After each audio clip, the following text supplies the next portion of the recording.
जी, अस्सलाम वालेकुम फ्रेंड्स, कैसे हैं आप लोग? होप सो अच्छे से होंगे। फ्रेंड्स, आज बात करेंगे जो रिसेंटली एंटी नारकोटिक्स फोर्स की जो सीट्स आई थी, कांस्टेबल से ऑनवर्ड सब इंस्पेक्टर रैंक तक की थी। तो उनके मुतालिक बात करेंगे कि ये किस तरह से इनका एग्ज़ाम कंडक्ट होगा। जॉब इनके अप्लाई करने की डेट तो गुजर चुकी है। लास्ट डेट जो थी वो तकरीबन 17 दिसंबर थी। जिन कैंडिडेट्स ने अप्लाई किया होगा उनके लिए थोड़ी सी मैं गाइडलाइन इसमें देना चाहूँगा। फ्रेंड्स, पहली चीज़ तो इसमें जो इम्पॉर्टेंट है वो ये है कि मोरलेस आप देखते हैं कि ज़्यादातर जॉब्स जो आती हैं या तो पंजाब पब्लिक सर्विस कमीशन के थ्रू आती हैं या फिर फेडरल पब्लिक सर्विस कमीशन के थ्रू आती हैं। लेकिन ये इनमें जो डिफरेंट इनमें चीज़ ये है कि वो ये है कि ये डिपार्टमेंट की तरफ से आई है, मीन्स कि इनका डिपार्टमेंट ही एग्ज़ाम कंडक्ट करेगा। आपने इस चीज़ को भी गौर किया होगा कि अप्लाई करने के लिए जो आपका इसका पैटर्न था वो आपने जाके इन्हीं एंटी नारकोटिक्स फोर्स की जो साइट है उसके ऊपर ही अप्लाई किया था। तो फ्रेंड्स, इसमें आप दूसरी चीज़ देखेंगे कि आया कि इनका जो टेस्ट है वो कैसे कंडक्ट होगा। फ्रेंड्स, आपने देखा होगा तकरीबन एडवर्टीज़मेंट में तकरीबन 14 से 15 डिफरेंट कैडर्स में ये चीज़ें मेंशन की गई थी। जो सीट्स थी, कांस्टेबल की सीट्स थी, कांस्टेबल ड्राइवर की थी, डॉग अटेंडेंट की थी, उसके बाद असिस्टेंट की थी, typist, junior clerk, UDC, LDC, अपर डिवीज़न क्लर्क जिन्हें लोअर डिवीज़न क्लर्क उर्फ़ आम में कहा जाता है, असिस्टेंट सब इंस्पेक्टर और सब इंस्पेक्टर रैंक की सीट्स थी।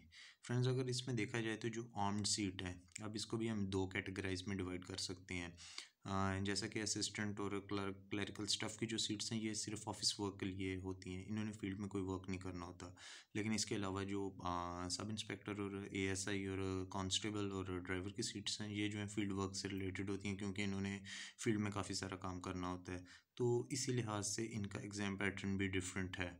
अब एक स्टेप बाय स्टेप इनके हर चीज़ के एग्ज़ाम के ऊपर एक नज़र दौड़ाएंगे।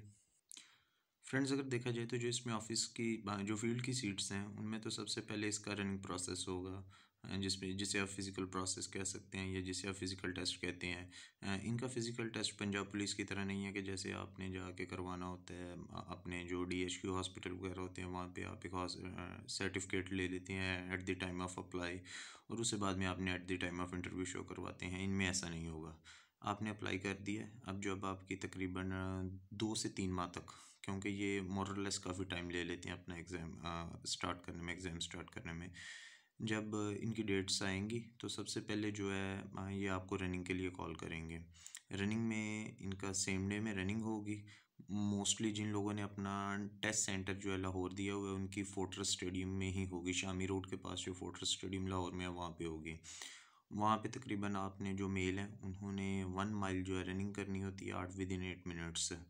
और उसके बाद जो है आपका फ़िज़िकल जो है उसमें बाकी जो चीज़ें इंक्लूडिंग वो आपने 10 चिन अप्स, पुशअप्स और आपने जो है जिसे कहते हैं कि सिटअप्स, वो भी जो है इसमें इंक्लूड होंगे। ये आपने 10-10 के सेट करने होते हैं। जो ही आप एक चीज़ कर लेंगे तो उसके बाद आपको फ़ौरी तौर पे तो नहीं दूसरी करनी होती। तकरीबन 10 से 15 मिनट का गैप होता है। 10-10 लड़कों का बैच होता है, वो इकट्ठे इस चीज़ को जो एक्सरसाइज है परफॉर्म करते हैं। मोस्टली ये ज़्यादा क्रिटिकल नहीं होता। इजीली बंदा जो है इसे पार कर जाता है। रनिंग की थोड़ी सी प्रैक्टिस चाहिए होती है, इसके लिए आप जो है तकरीबन कोई 15-20 दिन आप पहले से जो है प्रैक्टिस शुरू कर दें। उसके बाद फ्रेंड्स जो वहाँ पे क्लियर हो जाएंगे बाद में उन्हें जो है ना रिटन टेस्ट के लिए कॉल आएगी। और ये मैं बताना ज़रूरी समझता हूँ कि यहाँ पे जो ये प्रोसीजर होगा, जो ये रनिंग वाला प्रोसीजर है और सारा फिज़िकल होगा, ये कांस्टेबल, एएसआई और सब इंस्पेक्टर के लिए है। जो ऑफिस जॉब है, क्लरिकल स्टाफ है, उनके लिए फ़िज़िकल की जो है ना रिक्वायरमेंट इंक्लूड नहीं है। और जब आपकी जो रिटन की कॉल आ जाएगी तो उसमें आपका टेस्ट कंडक्ट होगा। बेसिकली टेस्ट आपका जो जो आपका एजुकेशनल लेवल आपको कहा गया है जिसकी बेसिस पे आपने अप्लाई किया उसी लेवल से रिलेट करता हुआ ही आएगा। मीन्स अगर कांस्टेबल का लेवल आप देखें तो अप्लाई करने का मैट्रिक है उसकी रिक्वायरमेंट, तो वो मैट्रिक जितना नॉलेज जितना आप कह सकते हैं कि उतना ही होगा, उससे ज़्यादा वो जो है ना नहीं आगे जाता। बाकी एएसआई और सब इंस्पेक्टर के एग्ज़ाम के लिए आप ज़्यादा बेहतर हो तो पीपीएससी की जो इम्तियाज़ शहादत की गाइड है आप उसे कंसल्ट कर सकते हैं। मोरलेस वही मिलते जुलते होते हैं, वहाँ से लिए जाते हैं। और जो अगर देखें तो जीके कैप्सूल है जो रायमन सबली का, उसमें से आप जनरल नॉलेज का पोर्शन अपना प्रिपेयर कर सकते हैं। ये बहुत ही अच्छी 2 बुक्स हैं जिनसे आप जो है ना अपनी तैयारी को आप करके ये कंसिडर कर सकते हैं कि आप रीज़नेबल लेवल पे आ चुके हैं। पेपर तो देखें एक बाउंडलेस चीज़ होती है, उसकी कोई डायमेंशन नहीं होती, वो कहीं से भी उठाया जा सकता है। लेकिन अगर आप बीइंग अ कैंडिडेट यकीनन अपने अपने माइंड को एक सेटिस्फैक्ट्री आंसर भी तो देना होता है कि हाँ मैंने तैयारी कर लिया। तो ये उसके लिए दो बुक्स हैं जो मैंने देखी हैं कि इनसे अच्छी तैयारी हो जाती है, आप इनको कंसल्ट कर सकते हैं। फ्रेंड्स इसमें से इसके बाद आपका जो रिटन टेस्ट हो जाएगा, इसमें 1/5 वाला जैसे पीपीएससी करती है वो चीज़ नहीं होगी। मोस्ट ऑफ द टाइम ये कह लें कि 1/2 1/3 वाली प्रोपोर्शनेट के साथ चलते हैं, और बाद में जो है ये इंटरव्यू की तरफ आपका सारा प्रोसीजर चलता है। अब फ्रेंड्स आ जाते हैं कि जो इनकी पे स्केल ये काफ़ी अच्छे होते हैं, क्योंकि ये फेडरल के थ्रू जॉब्स आती हैं और इनके एक्स्ट्रा अलाउंसेस भी इसमें ऐड होते हैं।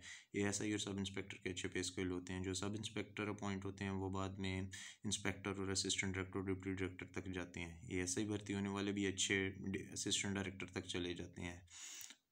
और ओवरऑल तौर पे देखा जाए तो काफ़ी बेनिफिटेड मामला हैं। अगर आप देखें तो किसी भी लिहाज से ये जो है ना प्रोविंशनल लेवल के किसी भी महकमे से कम नहीं है। जो इनकी प्रमोशन है वो अच्छी होती है, क्योंकि इस महकमे में जो आप देखा जाए तो भर्ती जो है वो बहुत कम आती है। लास्ट टाइम अगर ये भर्ती किए गए थे 2015 में इनको रखी गई थी, इनकी ऐड आई थी। तो 5 साल के बाद ऐड दोबारा से आई है। तो ये सारा इसका प्रोसीजर है। होप सो मैं कुछ ना कुछ आपको डिलीवर करने में ज़रूर कामयाब हुआ। अगर इसके मतलब कोई और क्वेरी हो तो आप कमेंट कर सकते हैं। Thanks a lot.